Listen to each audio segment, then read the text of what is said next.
Okay guys, good morning. No, isang mabilisang video lang ulit tayo.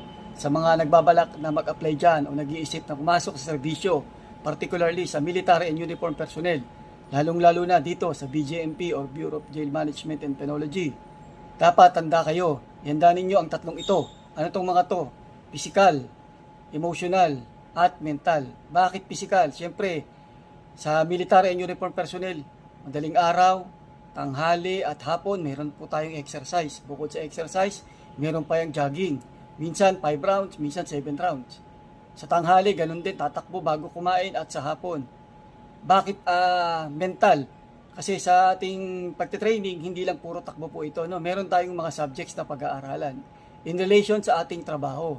Kaya kailangan palakasin din natin ang ating mental. At palakasin din natin ang ating emotional. No?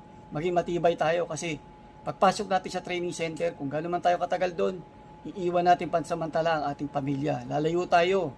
Lalong-lalo na kung ikaw ay may anak. Siyempre, no, mawawalay ka muna ng ilang buwan. Kung magkakaroon ka ng passes, pag na-recognize ka na, di maganda, makakauwi ka. Paano kung malayo ka? Kaya dapat tandaan ng mga nag-a-apply dito yung tatlong yan. Physical, mental, at emotional. Yun lang, no? And good luck sa mga aplikante dyan.